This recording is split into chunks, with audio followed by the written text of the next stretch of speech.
Muy buenos días, queridas y queridos amigos de Radio Cancha Parlaspa y del auditorio virtual Jaime Reyes. Hoy, viernes 28 de abril, estamos con una nueva presentación dentro del auditorio que ha sido inaugurado hace ya un mes, con mucho éxito. Muchísimas gracias a todas las personas que nos apoyan siguiendo las distintas actividades de este auditorio y también a quienes exponen, con quienes conversamos. Y hoy tenemos una alegría muy especial, pues vamos a escuchar la presentación de Lucilene Curi. Ella está en el Brasil y desde ahí pues nos va a brindar esta oportunidad de conversar sobre globalización y culturas locales. Bien, para que la conozcamos un poco todos a Lucilene, ella es brasileña, graduada en educación en la Universidad Estatal de Sao Paulo, es especialista en proyectos de comunicación, hizo estudios en CIESPAL en Quito, Ecuador, tiene maestría y doctorado en Ciencias de la Comunicación por la Escuela de Comunicaciones y Artes de la Universidad de Sao Paulo, con investigación en televisión y niños, radio y literatura latinoamericana para niños brasileños, estudios postdoctorales en la Universidad de París, en Sorbona, la Sorbona, profesora asociada en la Escuela de Comunicaciones y Artes de la Universidad de Sao Paulo, investigadora y profesora del programa interdisciplinario de posgrado en integración latinoamericana. Educación, comunicación, globalización, cultura, mundo digital son las áreas en las que trabaja y reflexiona Lucilene Curi.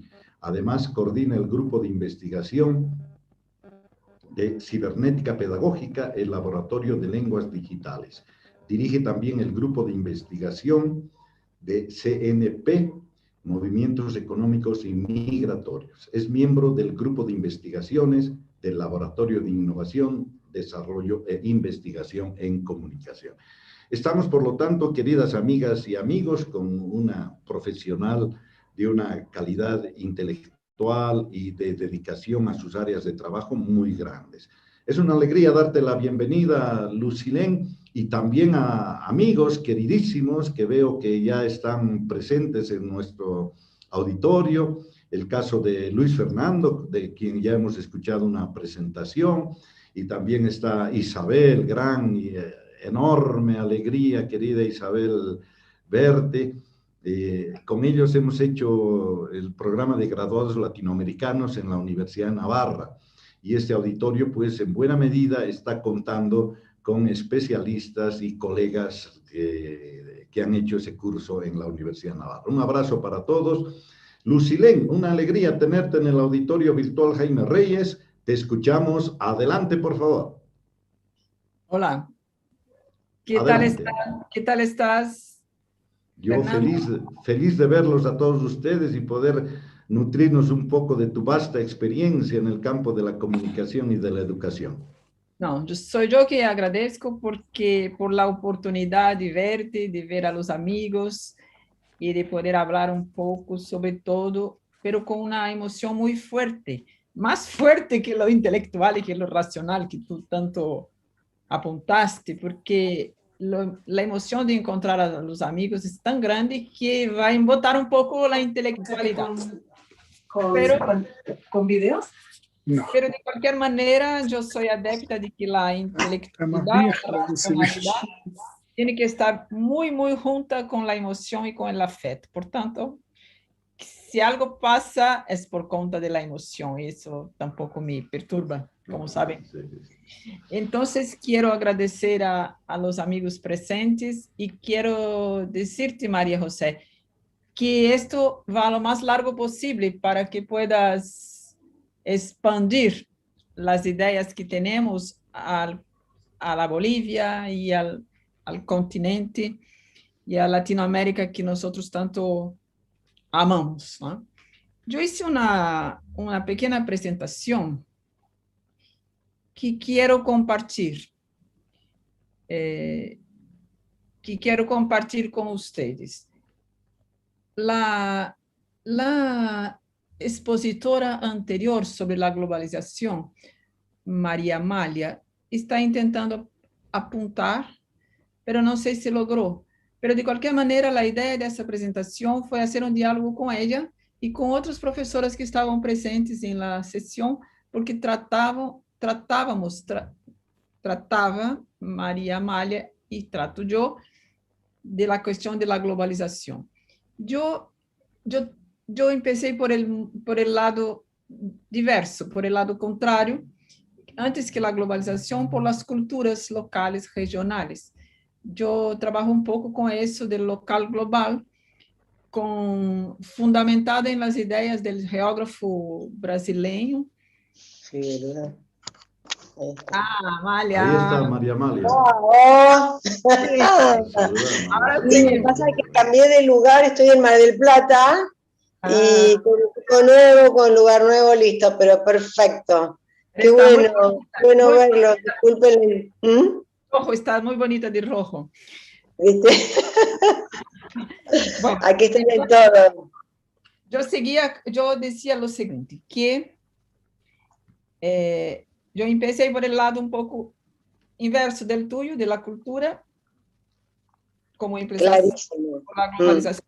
Yo leí tu presentación y me quedé muy, muy, muy impresionada con lo que contaste tú sobre tu amigo cuando dijiste que iba a hablar de hablar de la globalización. Entonces me quedé tocada por esa idea y las ideas que voy a presentar hoje tienen como fundamento el geógrafo brasileiro que falleció en 2001, que se chama Milton Santos, de uma maneira que mais importante do que la fala, do que esta habla, ou la pantacha, o nome da rádio que eu não sei falar, mas mais importante que ele habla será falar um pouco sobre ele, Milton Santos. Então, eu preparei uma apresentação que vou colocar aqui, a ver se encontro.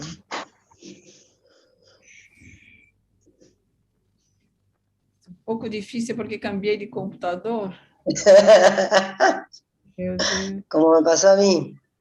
Ai, me acuerdo. Zoom.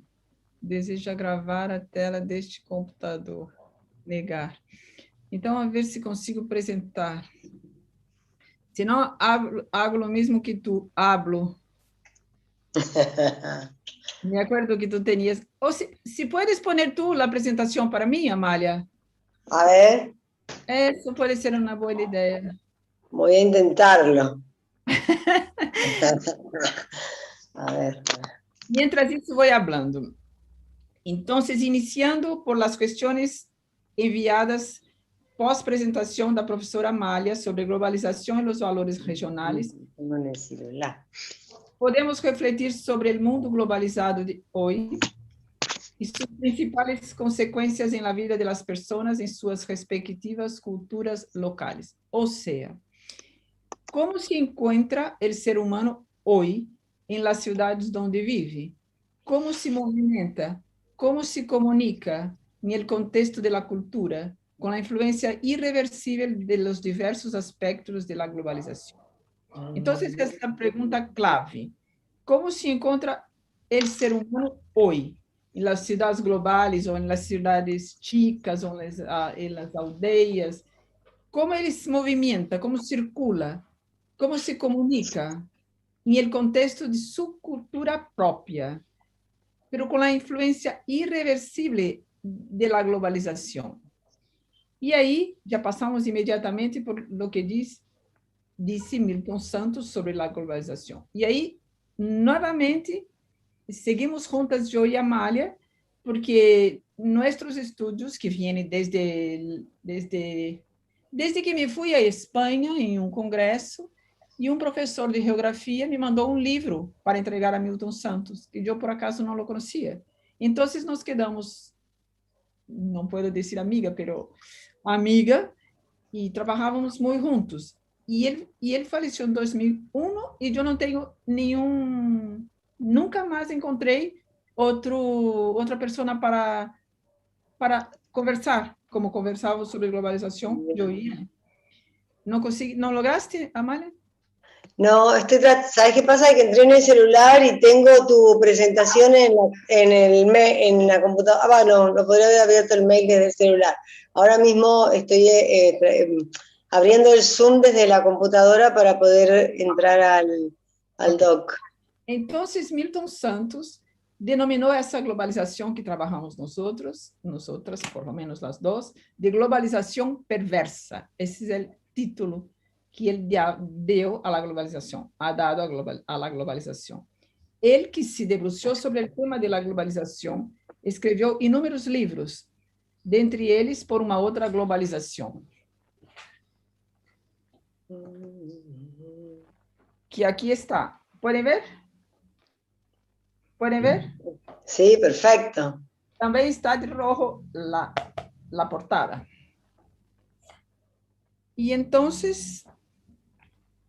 ele dizia, sempre destacou os aspectos negativos da globalização em la vida de los setores mais pobres de la população. E não somente de la população brasileira, de la população mundial. E agora mais que nunca, né? Essa visão, essa sua visão está cada vez mais escancarada pela pandemia mundial que assola o planeta desde o final de 2019, e isso já remete à pergunta feita sobre a ação dos organismos internacionais, e em realidade estou buscando as perguntas, responder as perguntas que passaram a Fernando e que não foi possível a Amália. Então, uma das perguntas era essa: como a OMS trata a questão? Então, isso é possível já uma resposta. Cada vez mais os nacionalismos são expostos.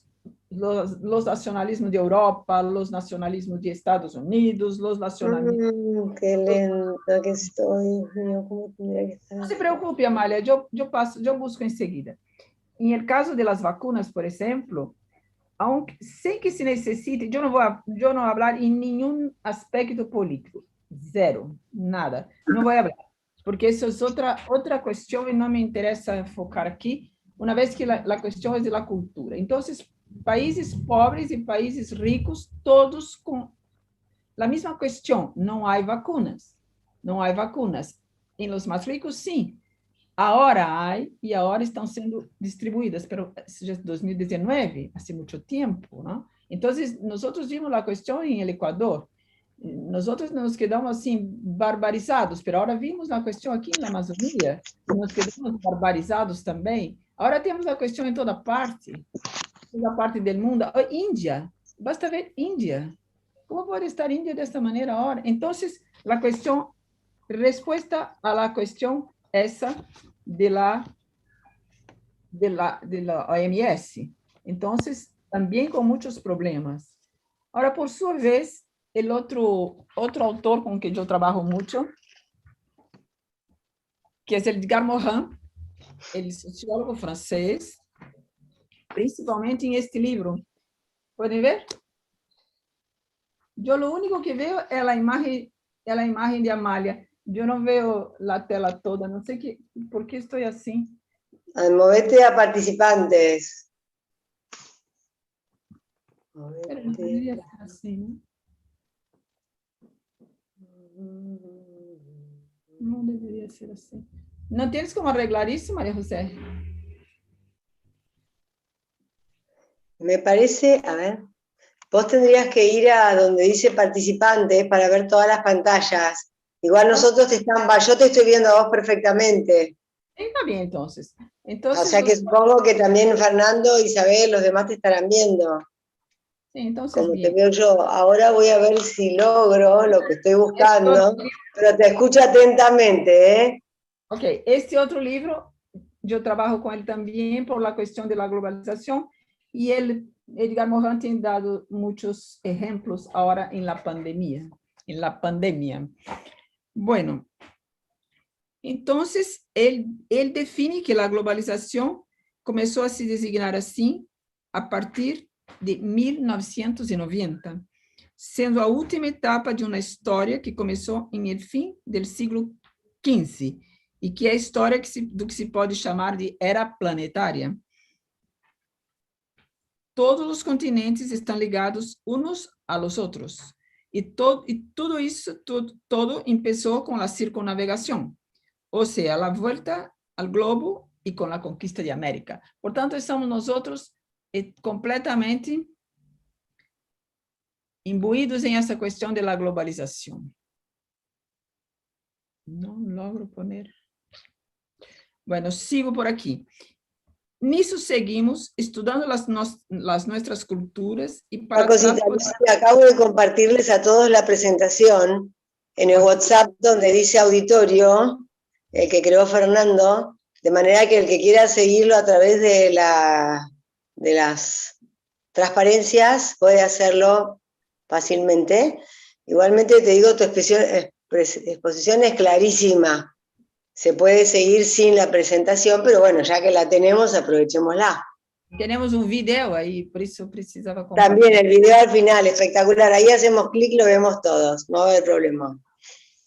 Y entonces, tratamos de nuestras culturas y para tal podemos pontuar la diversidad cultural latinoamericana y al mismo tiempo la manutención do próprio de cada uma delas.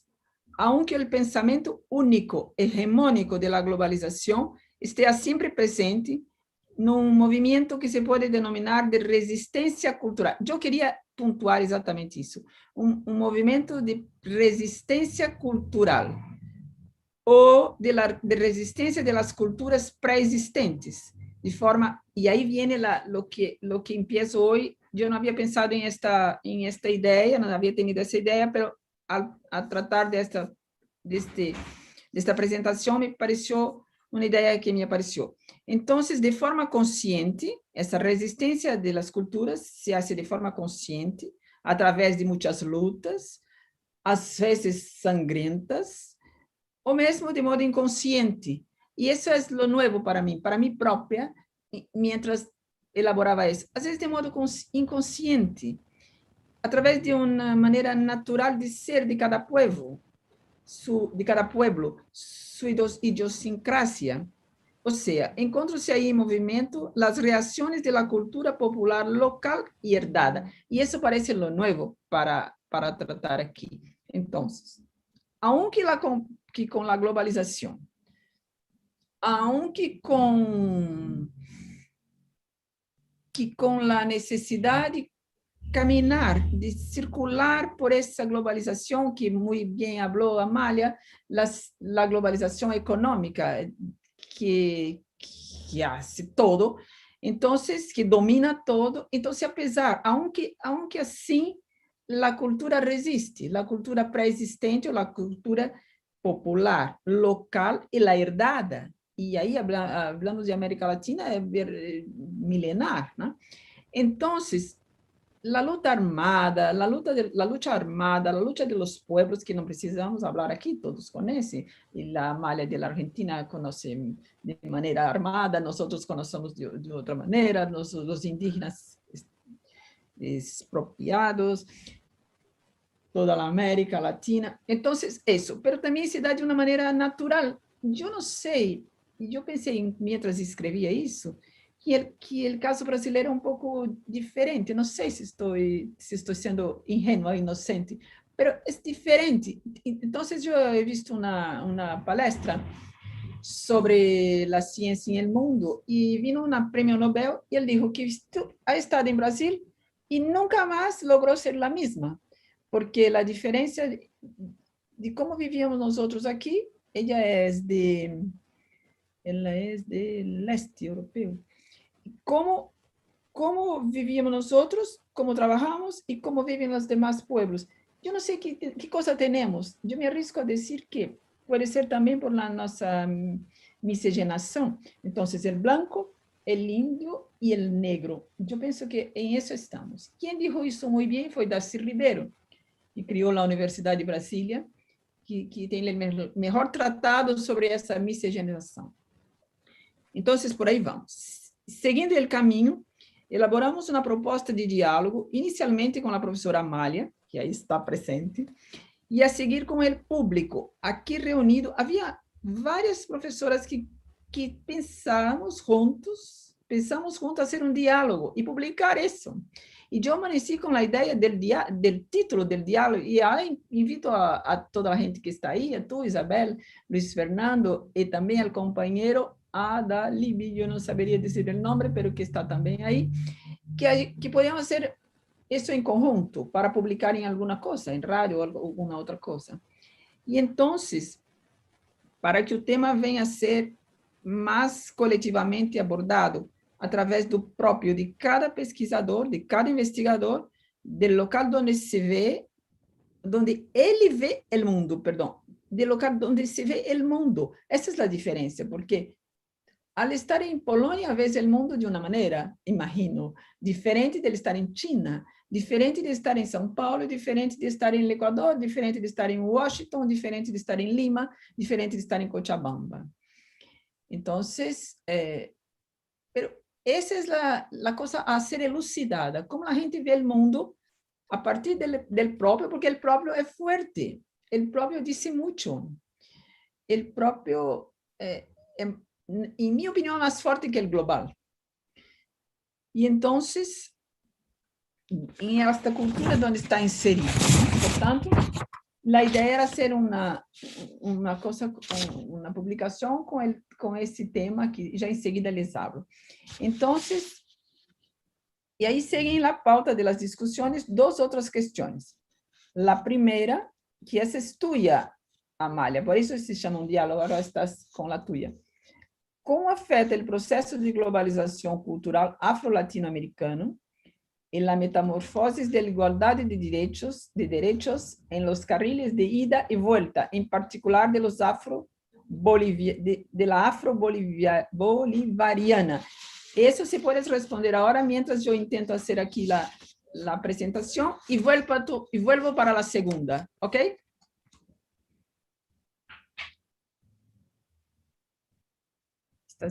Estás sin sonido, no se escucha. Ahí está. Me estás proponiendo que ofrezca mi respuesta a esa cuestión. Sí. Mira, lo estuve conversando, seguramente Fernando me va a ayudar, lo estuve conversando con algunos investigadores de Bolivia, y lo que ellos me dicen es que es un espacio muy pequeño de la población que está especialmente en las zonas de clima cálido del país, y que digamos que podríamos decir que representa más, te diría, una colectividad que una integración completa en lo que es la cultura boliviana.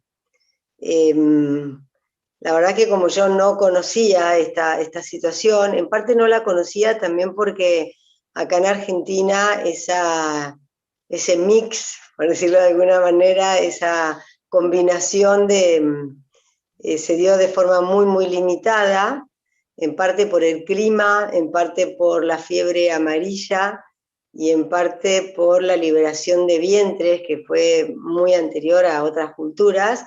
Entonces se generó una movilización, una movilidad de parte de la escasa población afro que había en Argentina en busca de lugares con climas más cálidos, los sobrevivientes de la fiebre amarilla, que también por ser personas que hasta ese momento habían sido esclavos, estaban subalimentados, en condiciones de salud más débiles para soportar esa pandemia, lo cual también nos puede ayudar a reflexionar porque estamos en una situación de pandemia y estamos viendo de qué manera también eso puede generar cambios sociales, culturales, etnográficos, etnológicos.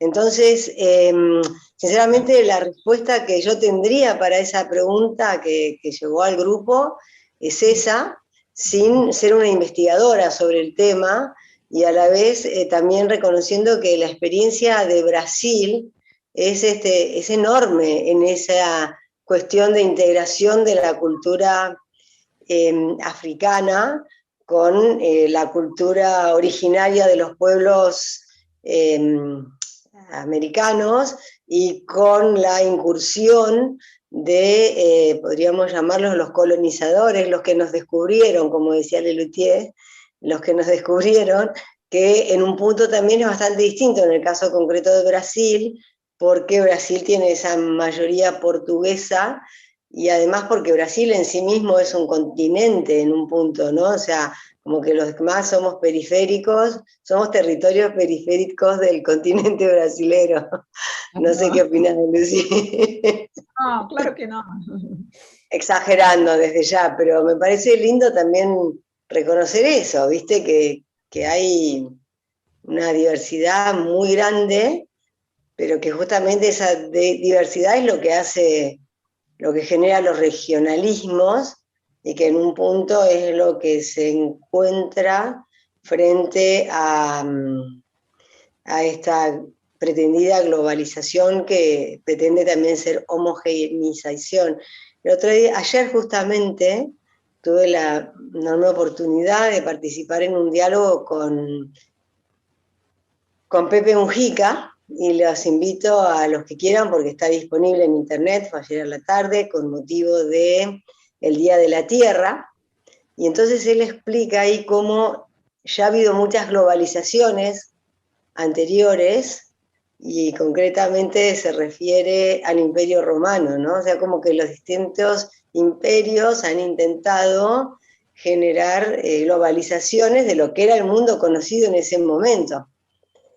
Y nosotros ahora estamos como que siendo partícipes y ahí viendo qué es lo que se rescata en el sentido de que se revaloriza de las culturas regionales junto a qué es lo que se integra, digamos, si vamos al antiguo imperio romano, nosotros lo que hemos ganado es una lengua común y compartida, que es algo valiosísimo, y que eso no impidió que cada pueblo de Europa, que en ese momento eran las culturas preexistentes, desaparecieran, ¿no? O sea que creo que ahí es donde podemos tener una punta para trabajar la fortaleza de cuáles son esos valores que tiene sentido que permanezcan y cuáles son cuestiones que se pueden utilizar para polemizar, pero que no contribuyen realmente a la generación de una sociedad mejor, a la felicidad del ser humano en el fondo, ¿no? No sé si con esto estoy respondiendo o interpreté de otra manera lo que me estaban preguntando. Sí, de acuerdo, era solo para respondermos a lo que se quedó pendiente. Yo concordo, nuevamente concordo contigo, así que sin problemas. Vamos todavía. Bien, si el que hizo la pregunta tuviera que agregar algo diferente que nos sume valor a todos, bienvenido sea, ¿no? Si quería hablar yo, porque voy a hablar sobre Milton Santos, si me permiten. Excelente. Entonces, la pregunta que era hablar de valores regionales y de las propias culturas, como trabajó Amalia, supone descartar la posibilidad de una ética universal con valores compartidos planetariamente. Ese es un tema. Eso era, y aí vamos utilizar de novo, novamente de Milton Santos, que propõe que uma outra globalização possa se transformar de um pensamento único, hegemônico, para uma consciência de tipo universal. Para ele, uma outra globalização, que é esse livro que les mostrei, que uma outra globalização supõe mudança radical das condições atuais, para que a centralidade de todas as ações seja localizada em el ser humano. Centralidade essa que é ocupada por el dinero, pela economia em sua forma brutal, que faz del hombre um elemento residual. Então, ele brilhantemente responde, ele próprio, né? Então, o homem, o ser humano é o resíduo da sociedade. A coisa mais importante é o dinheiro e a economia. Porém, com a pandemia reinante, o quadro do mundo é diferente. E essa centralidade está envolta em um cenário que limita a circulação tanto das pessoas como dos bens, e necessariamente do dinheiro, e o dinheiro e a economia assumem outra dimensão, o que provavelmente deve afetar o contexto da globalização. E isso pode ser, essa pode ser um novo aspecto para estudos, inclusive para tratarmos desta proposta de diálogo aqui apresentada. Então, essa era a ideia. Como a pandemia altera a globalização, porque todo cambia, incluso a circulação de bens, dinheiro e mercancias. E todos sabem, isso não precisa dizer mais nada. Então, como se estivesse antevendo o que ocorreria 20 anos depois, o professor Milton Santos dijo em 2000, aí está 2020, pero está errado, afirma: a primazia do homem supõe que ele estará colocado em el centro de las preocupações del mundo, como um dado filosófico e como uma inspiração para as ações. Desta forma, estarão assegurados o império da compaixão nas relações interpessoais e o estímulo à solidariedade social a ser exercida sobre outros indivíduos. Isso em 2000. Então, são 21 anos depois. E aí está o link para o filme, para o documentário, que vale a pena ver. É um documentário feito por um carioca, um brasileiro de Rio de Janeiro, que mostra imagens importantes e ideias de importantes. Com isso, termino o que havia planteado, mostrarles, pero minha amiga nova, Amália, já passou por WhatsApp, então espero que não tenha prejudicado muito não ter a apresentação em la tela. Nem a tela tenho inteira, tenho na mini tela aqui. Graças, Fernando, graças a todos por la atenção, e aqui estou.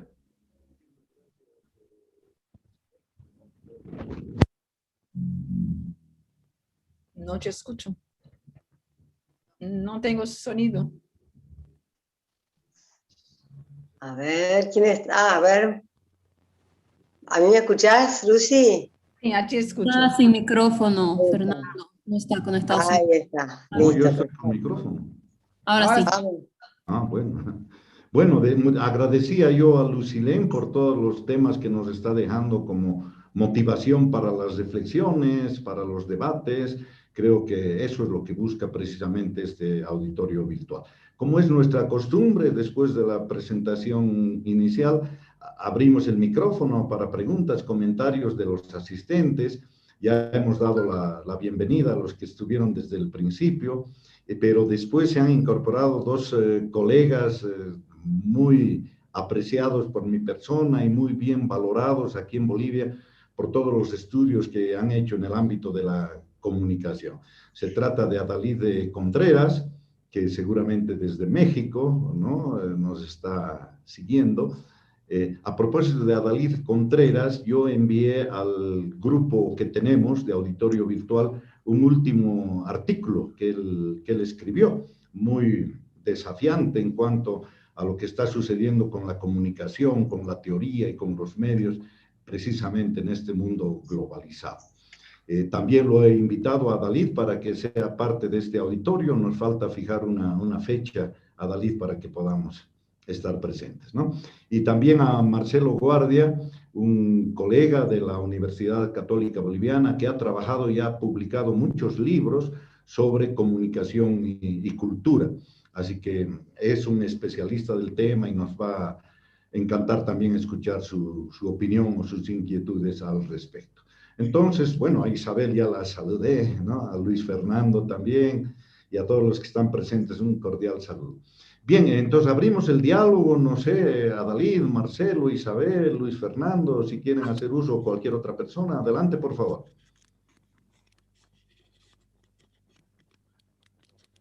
Adelante. Y si no, empiezo yo. Bueno. Lo que pasa es que a mí me hacen un silencio y yo hablo. Pero no, habla vos, Fernando, y yo después tengo algunas cositas para agregar a lo que dijo Lucilén, que es valiosísimo lo de Entonces, para empezar este diálogo, iniciaré yo. Me llamó la atención dos conceptos que aparecieron en la presentación de Lucilén. Este de resistencia cultural primero, y el otro, la posibilidad de que se vaya formando una ética universal, ¿no? Como una necesidad que como género humano tendríamos que afrontar, sobre todo ante los desafíos del mañana, ¿no? Sobre la resistencia cultural, estimada Lucilén, yo entiendo que al hablar de resistencia estamos hablando de una confrontación, ¿no? Y una confrontación que puede ir por vía pacífica, ojalá, pero también por vía violenta, como tú misma mencionabas, de que ya hay algunas manifestaciones de violencia, ¿no? De defensa cultural regional. Pensando en lo pacífico, en la vía pacífica, yo me pregunto, ¿qué recursos ha de tener esa resistencia cultural, si es realmente legítima, pero qué recursos ha de tener para involucrarse en eso? Y en esa perspectiva, ¿qué papel podrían cumplir las redes sociales, estas nuevas tecnologías, ¿no? En el marco de una resistencia cultural, ¿cuán útiles pueden ser para evitar extremos de violencia, ¿no? Esa era una de mis primeras inquietudes, Lucilén. Entonces, Fernando, ahora pensando en lo que tú preguntas, me ven la imagen de la cuestión de Estados Unidos, con la prisión del policial que mató el George Floyd. Entonces, sí, es una resistencia cada vez más hecha a través de las redes, aunque con toda la cuestión de las fake news, pero hecha de manera, sabes tú, ¿no? Los políticos la utilizan para elegirse presidentes, toda la gente se junta ahí y esa es una manera absolutamente posible. Resta saber quién coordinará eso y la respuesta es nadie controlará, será una cosa abierta, como suele ser actualmente. Entonces, todo va a depender mucho de cómo es la gente. Acá en Brasil lo que tenemos son manifestaciones en la calle con mucha gente, con alguna violencia, pero no con mucha. Y estamos logrando algunos éxitos, sí, estamos logrando, eso es lo que pienso. Pero la imagen que me viene es la de Estados Unidos y toda la cuestión de la prisión del policial. Eso es lo que me parece una resistencia fuerte y que tiene a ver con la cuestión afro, ¿no? Ahora, la cuestión puede sí generar la violencia, pero me parece que cuando la gente tiene hambre, como está ahora, toda la gente con hambre, toda la gente sin plata, muy poco probable que no sea violenta, ¿no? Que toda la resistencia no sea violenta. Entonces, esa es mi opinión inicial. Me gustaría aportar alguna cosita, no sé si estoy habilitada o no con el audio, estoy con el audio bien, sí. Me parece que hay varias cosas que son súper interesantes. Es verdad, la palabra resistencia en sí ya nos está hablando de una confrontación, que en realidad también resistencia tiene un carácter de reaccionario, y esa partecita, digamos, como que sería un poco evitable. Me gustaría mucho más que habláramos a partir de la generación de esa nueva ética que también comentabas vos, Lucy, y es que la violencia está muy, muy, muy presente, digo, respecto de la comunicación, después voy al otro. La violencia está muy, muy presente en las redes. Yo no sé cómo son sus grupos de WhatsApp, cada uno de nosotros, lo mismo que las redes o las participaciones o la actividad en Twitter, en Instagram y otras redes sociales, y la realidad es que hay cada vez un tono ascendente de violencia, de agresión, incluso se utilizaría la palabra de discriminación, descalificación. Entonces, pienso que hay una violencia que es la violencia del hambre, que comenta Lucy, que es muy real, y hay otra violencia que es cultural, y en eso quería decir dos cosas, ¿no? Por un lado, me parece que son una herramienta fantástica y que en el fondo es aplicar una teoría gramsciana en vez de como una imposición cultural, como una valoración de la cultura propia. O sea, cómo trabajar la cultura para que nuestros valores culturales, aquellos que consideramos valores, subsistan a través de las distintas globalizaciones, que son los valores propios de la naturaleza humana, y creo que lo que se ha manifestado exitoso es la metodología gramsciana. O sea, Gramsci a través de la cultura logró instalar una política y un estilo y un estado de vida que podrán comprender que yo no comparto. De hecho, les cuento que mi PGLA, mi tesis fue sobre Gramsci, con lo cual cada vez que escucho estos cambios culturales, digo hasta dónde hay algo genuino en ese cambio cultural y hasta dónde hay alguien que tiene, y alguienes, o muchos, algunos poderosos, que están intentando imponer esa nueva cultura. Y en ese sentido también me parece que puede tener un valor a aportar a este diálogo, es que no olvidemos que el manejo, la propiedad de estas redes sociales que nos permiten expresarnos, nos permiten hasta cierto punto. Probablemente todos nosotros hemos experimentado como algunos colegas han sido dados de baja por expresar una idea distinta de que el mal llamado nuevo orden mundial intenta imponer.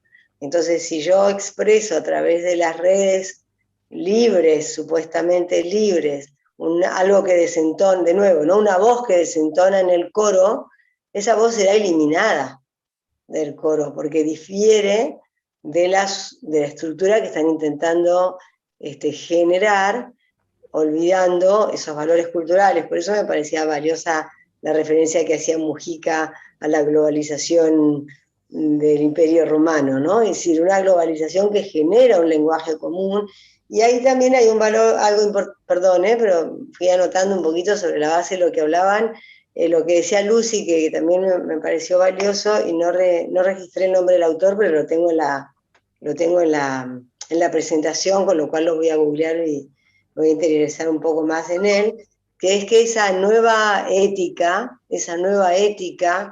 pueda pasar de la economía exclusivamente a otros valores culturales genuinos, y ella hablaba de la compasión, bueno, el autor habla de la compasión y habla de la solidaridad, y me parece que en esa línea sí se puede estar hablando más de valores éticos. Mujica, anoche en esta presentación, hablaba de cómo la economía nos ha llevado y nos lleva a una cultura o a una sociedad destructora de los valores, ¿no? Y ponía un ejemplo muy simpático que era el de la hoja de afeitar que había usado su abuelo, que había usado su padre, después vino la gilet y después vinieron las maquinitas. Entonces, la cantidad de máquinas de afeitar acumuladas por cada hombre que se ha estado afeitando a lo largo de estos 40 años supera la altura del propio ser humano, de la persona que los utilizó. Entonces, seguimos transitando esa cultura del descarte, de usar y tirar, o rescatamos el valor del ser humano, que es genuino, que no es para usar y tirar, sino que tiene una dignidad exclusiva, y que esa dignidad esa propia del ser humano lo lleva a esta ética de la compasión y de la solidaridad, que en el fondo fue el que movió a toda la cultura afroamericana a defender a colega muerto por violencia policial, y que lleva como una manifestación de esa compasión y de esa solidaridad quizás a la prisión del causante de esta muerte. De acuerdo. Lo cual también nos cultiva, nos culturiza como que ese no es el camino. No sé si fui clara o fui para cualquier lado. Gracias, gracias. Entonces, solo para hacer un adendo, el autor es el francés Edgar Morin. Bien, sí. Edgar Morin. Y él trabaja con la idea de la ética de la comprensión. Así se llama el trabajo, la ética de la comprensión. Así que cómo comprender lo que se pasa con el otro, ¿no? Yo no creo mucho, como preguntabas tú, Fernando, yo no creo mucho en esa cuestión de que el ser humano va a cambiar mucho con esta pandemia, porque ya hemos visto que el ser humano continúa lo mismo. Pero es posible, esta es una idea que podemos pensar y podemos ir tratando, y que es posible que por esa cuestión tan difícil por la cual pasa la humanidad, brote de ahí propio, de ahí mismo, una idea de, no sé si llamaría solidaridad, yo creo que es mucho solidaridad, pero una ética de comprensión, para cómo comprender, por ejemplo, el pueblo que está ahora en la India, pasando este problema de la pandemia, la India que es considerada la farmacia universal, y ahora no tiene medicinas para tratar sus enfermos. Entonces, hay que comprender. Nosotros estamos aquí con problemas muy graves en Brasil, como saben todos, pero también hay que comprender el otro. Entonces, más o menos eso, ¿no? No estás libre tú del problema de un problema real. Como decías muy bien, puntuaba muy bien, Amalia, un problema cultural y un problema real. Pero pasa que eles son interconectados, porque si uno tiene en Brasil un problema del hambre, ¿cómo resuelve? Y cómo resuelve, por ejemplo, en el Ecuador. Y cómo resuelve, por ejemplo, en Estados Unidos, culturalmente hablando. Entonces, acá lo que hay es una infinidad, aunque no resuelve el problema, pero una infinidad de auxilio emergencial de la población. Entonces, todos juntos, hasta quien vive en las favelas, hace su cesta básica para entregar a otros moradores de la favela. Entonces, ahí está la idiosincrasia para mí. Puede ser que sea distinto en el Perú, puede ser que sea distinto en Estados Unidos. Y yo estoy hablando mucho en Estados Unidos porque me impactó muchísimo esa cuestión del policial, muchísimo. Entonces, es todo muy imbricado, la cuestión real y la cuestión cultural. Puede ser que la cuestión educacional sea un poco distinta por la cuestión de hasta dónde va la educación y eso cambia la vida, pero la cuestión cultural yo creo que está imbricada en real. Y con eso termino su indagación, Fernando. Muy bien, gracias. No sé si alguien más quiere participar, por favor. Sí, a mí me gustaría o preguntar o hacer una consideración. Sí, adelante, adelante. Yo creo que en términos de globalización, yo siempre me refiero al tango argentino, que a mí me parece el más apuntado. Lo que dice que la vida fue, será una porquería. Y el mundo fue y será una porquería. Será una porquería, lo sabemos. Porque la globalización sea la inicial del Imperio Romano, sea la actual. A mí me parece que entenderla buscando razones lógicas o soluciones lógicas tal vez sea una pérdida de tiempo, porque no hay búsqueda de justicia o de equilibrio en la expansión de la cultura humana o de los asentamientos humanos. Lo que hay es rapacidad. El ser humano es rapaz, coge lo que puede, echa fuera lo que no le interesa, no le importa el vecino. Solo se para cuando hay un instrumento de control humano, pues una otra cultura más fuerte o mejor preparada en términos bélicos, o natural, como estamos viendo ahora. El virus es más que nada un instrumento de control del bioma. El virus matan 75% de todos los planctons en los océanos todos los días. Y si no fuera así, no habría oxígeno en los océanos. Yo creo que me gustaría indagar si una búsqueda de razón, de lógica en términos de globalización es útil y práctica o sería más práctico empezar a identificar los instrumentos o los avisos reales de ingeniería humana que se aproximan. Esta es mi posición. Por ejemplo, ¿cuáles serían estos que se aproximan? Bueno, nosotros sabemos que el principal, el cuadro, el marco que va a determinar nuestras vidas de aquí para adelante es climático. Si tenemos cambios climáticos que afectan, pues no solamente el conforto, pues tempestades más largas nos desconfortan por inundaciones, pero si nos van a afectar en términos de producción de alimentación, en términos de subida de agua en los océanos, yo creo que un acuerdo o una nueva dirección se va a imponer por razones prácticas. Me acuerdo el ejemplo, por ejemplo, de Londres al final del siglo XIX, que la quema, la combustión de carbón en las chimeneas era tan enorme que respirar se puso difícil. Hoy, en Nueva Delhi o en Pekín, la polución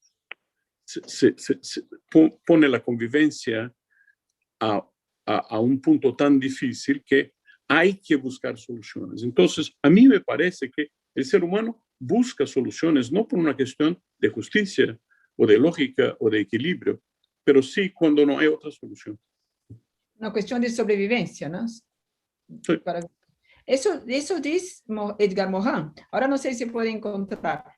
Él habla exactamente lo que tú dices, el año 1 de la era ecológica. Entonces él junta todo eso, la cuestión de la ecología con la cuestión humana, como si fuera el planeta Tierra.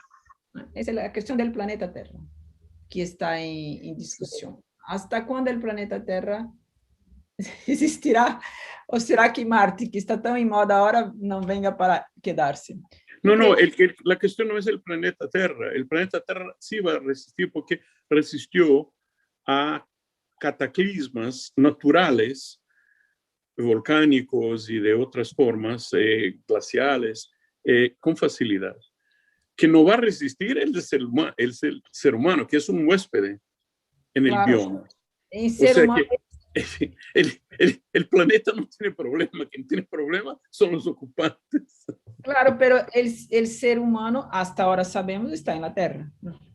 Entonces, sí, pero no es determinante el bioma el ser humano. El ser humano que se cree determinante el bioma, el ser humano ha producido menos cambios en el bioma de que centenares o tal vez millares de cambios que ocurrieron naturalmente.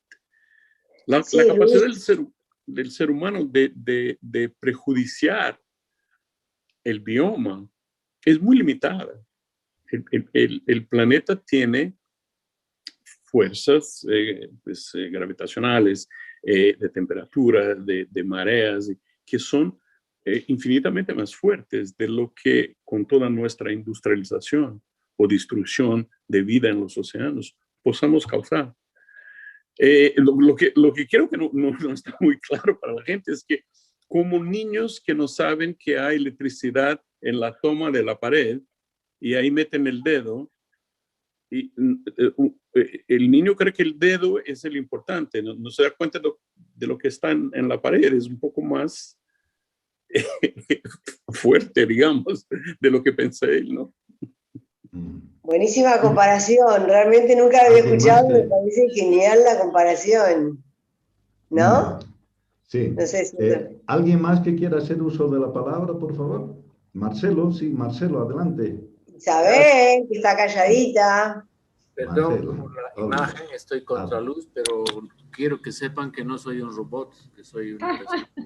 Que está tomando mate argentino, además. Una muestra de la globalización. Gracias. Adelante, Marcelo, te escuchamos. Grandes amigos, a Dalit un abrazo. Fernando, gracias por permitirme participar en esto. Me ha parecido muy interesante la exposición que ha hecho nuestra colega del Brasil. Yo te conozco a ti, Lucilene, de hace muchos años de vista. ¿De dónde, Marcelo? ¿De dónde nos conocemos?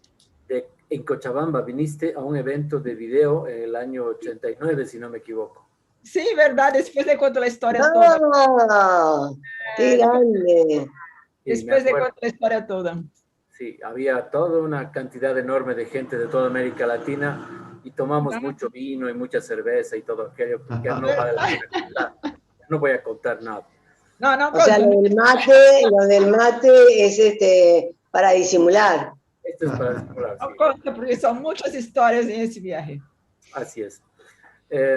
Lo que quería comentar es que esta noción de resistencia creo que hay que trabajarla también, o sea, es decir, con la importancia que supone la dimensión uniformizante de la globalización, pero también viendo desde el lado de la perspectiva de los actores. Y en este caso, y en este contexto particular de altísima globalización y circulación de información en todo el mundo, especialmente la de los jóvenes, porque con los cambios que hay a nivel tecnológico que inciden en la comunicación y a nivel de circulación de información, los valores también están cambiando. Las nociones de tradición, por ejemplo, se están modificando demasiado rápido y los jóvenes están atentos a estas modificaciones y están apropiándose y generando nuevos valores a los cuales nosotros los adultos tenemos que prestarles atención porque esos son los que van a definir, digamos, no solamente el presente, sino también el futuro.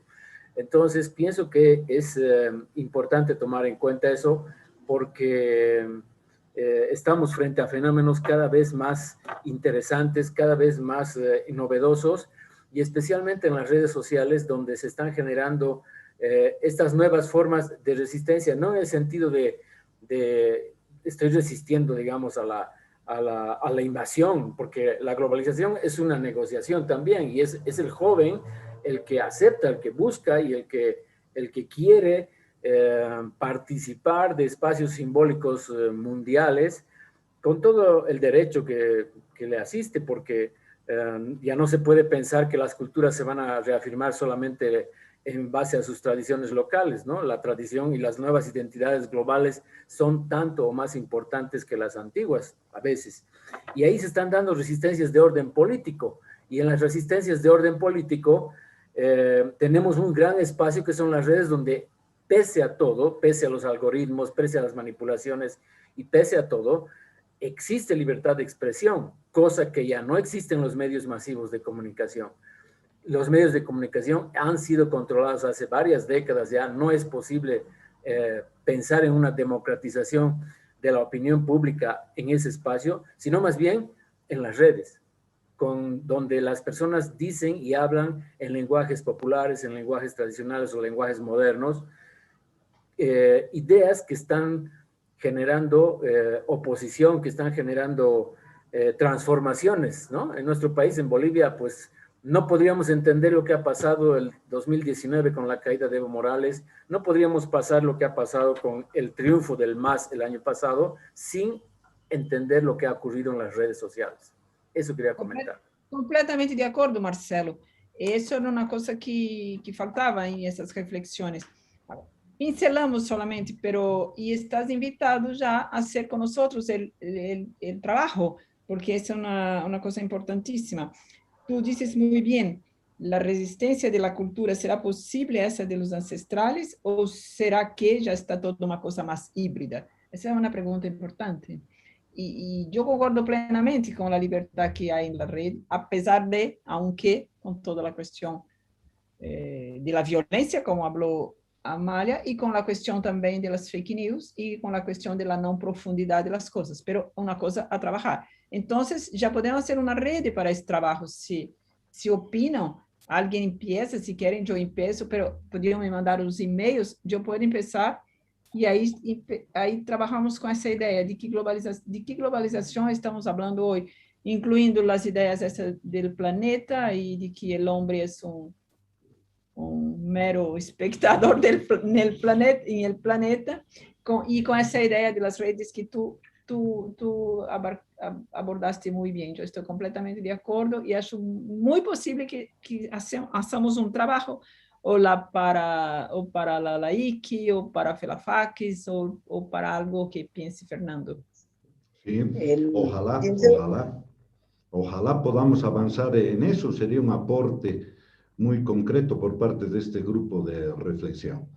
Bien, ya hemos sobrepasado las 10 de la mañana, estamos sobre el tiempo. No sé si alguien más quiere decir ya para cerrar. Sí, Adalid, por favor, te escucharemos a ti. Adelante, Adalid. Yo también, después. Muchas gracias, Fernando. Colegas, un saludo muy afectuoso. Estoy en La Paz, Fernando. Estoy una temporada ahora en La Patria, sí. Solamente felicitar por la iniciativa, me parece una iniciativa excelente, extraordinaria, y un pequeño comentario nada más a esa excelente exposición. Creo que hay un concepto que debemos manejar en este tiempo, es el concepto de resistencia. Resistencia con acomodo, porque no son tiempos en los que podamos trabajar muchas alternativas, sino tratar de acomodarse a distintos espacios en función de sobrevivencia. Un tema que ha llamado poderosamente mi atención es con la pandemia y la globalización naturalmente combinados, la profunda individualización que están sufriendo las sociedades. Una de las formas de sobrevivencia indudablemente ha sido esta, de sálvese quien pueda, cada uno como persona, como familia haciendo lo suyo, pero también al lado el reforzamiento de formas solidarias de resistencia a la pandemia, ¿no? Las ollas comunes, la recuperación de la medicina tradicional, los intercambios entre familias en barrios populares. Acá en La Paz eso es espectacular ante la ausencia, ¿no? Ante la debilidad de los estados para atender adecuadamente la pandemia, son elementos que se están entrecruzando, es decir, individualización con reforzamiento de solidaridades, pero creo que en ambos casos un retorno al individuo, a la individualidad, a la espiritualidad. Es un tema que estoy trabajando ahora, es el Hiwasa, ¿no? De concepto aymara, que quiere decir no soy yo, somos nosotros, o yo soy en cuanto somos nosotros. Comunicacionalmente podríamos decir que es ambos interlocutores. Entonces, está renaciendo, ¿no? Está resaltando en la resistencia estos elementos que no hay que verlos necesariamente en colectividades de las culturas, sino en individualidades de las culturas, pero que no niegan al mismo tiempo la pertenencia a la construcción de una identidad en condiciones cada vez más difíciles. Entonces, me parece que el concepto de resistencia lo tenemos que trabajar desde la perspectiva de la comunicación en distintos ámbitos, valorando, en el caso mío, desde la corriente de la comunicación popular, al individuo. ¿no? Siempre hemos sobrevalorado la organización, lo colectivo, la comunidad, pero el individuo como parte componente vital de estos colectivos es fundamental en estos tiempos. Nada más, un abrazo para todos. Gracias. Gracias, Adalid. No sé, estaba ya pidiendo otra vez Amalia, ¿no? Ya, Amalia, con eso vamos cerrando entonces. Amalia, adelante, por favor. Adelante. Sí, no, yo quería comentar que realmente estoy muy entusiasmada con la propuesta que hace Lucy respecto de generar un grupo de investigación o de complementariedad en las áreas en las que cada uno de nosotros estamos trabajando. Me parece que puede ser súper enriquecedor. Incluso los 3 temas que enunció, me parece que son como 3 signos de interrogación súper importantes y que se puede hacer un verdadero aporte. O sea que lo que quería simplemente era eso, decirle, vamos Lucy, danos el empujoncito y nosotros te vamos siguiendo con aporte, con interés, ¿no? Claro. Todas as ideias podem somar-se, porque a ideia essa do Adalid é muito importante, Importantíssimo. a individualidade, la individualização em la sociedade. Isso é importante. De verdade que ocorreu isso, uma individualidade extremada, não acercar-se do outro. Então, se carece de estudos, são muitas ideias. Agora, eu creio que já temos um grupo formado, Fernando. Ou tu lo dinamizas o dinamizamos nosotras las dos. Yo creo que mejor las dos, ¿no? Nos dividiremos un poco las labores. Y tal vez, Lucilén, esta magnífica idea, puedes plantearla de manera muy breve, por escrito, y nos la pones, ¿no? ¿Cuál sería la idea y cómo podríamos ir operalizando esto, ¿no? Y lo ponemos en nuestro grupo de WhatsApp, ¿no? De auditorio virtual. Y de esa manera vamos avanzando. Y yo me entusiasma mucho esta idea porque sería un aporte muy concreto, ¿no? del auditorio virtual. Entonces, lo que me parece que podía hacer como primera actividad era la siguiente. Estas personas que compartimos hoy y la otra vez con Amalia, había una profesora ahí que yo no sé cómo se llama y ella quería trabajar con el diálogo. Ya no está hoy, no sé quién era. Pero ya invitamos a Marcelo, que está ahí con la idea que complementa muy bien, al Adalid. No sé hablar. ¿Adalid es un nombre? Es árabe.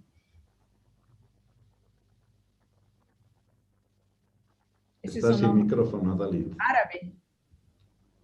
No sé. No sé por qué mi papá me puso ese nombre, la verdad no. Líder, ¿no? Significa líder. Tiene un significado, ¿eh? Contamos ya entre nosotros, todos que estamos ahí, pero había que, para mí funciona más como email. Había que hacer un grupo con los emails.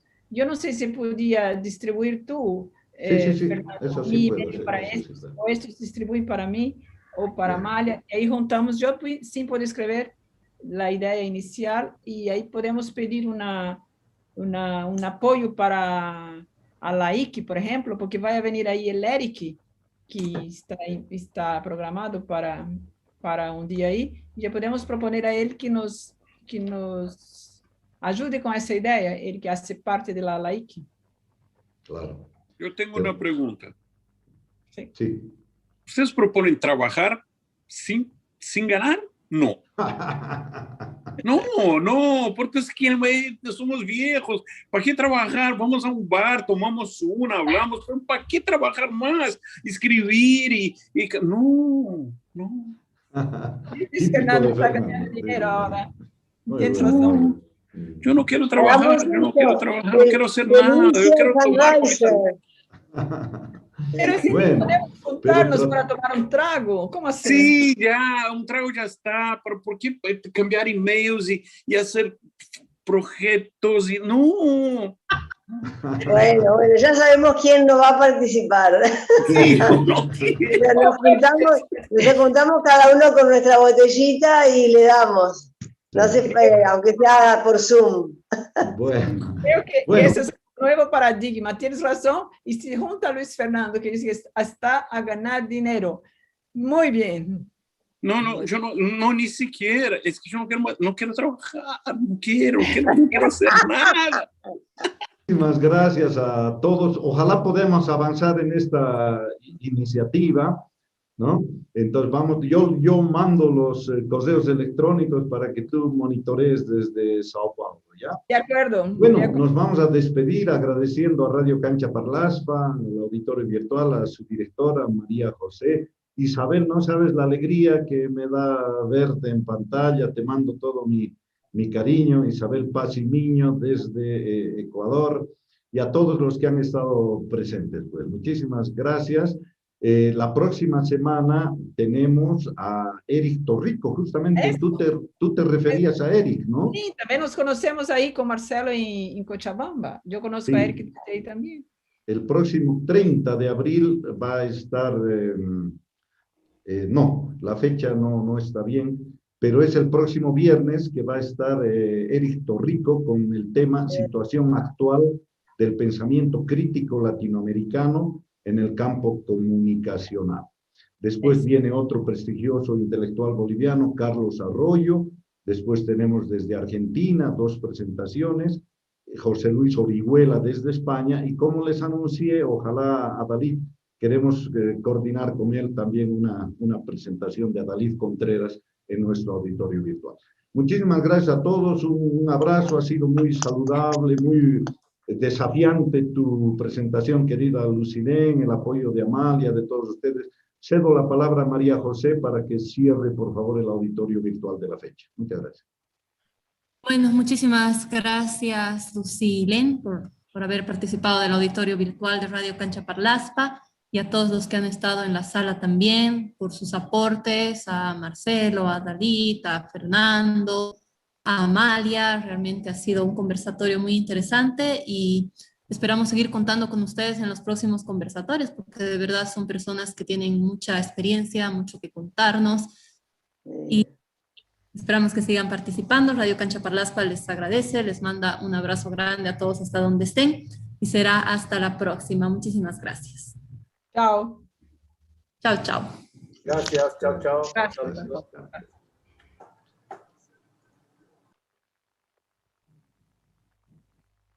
Chao.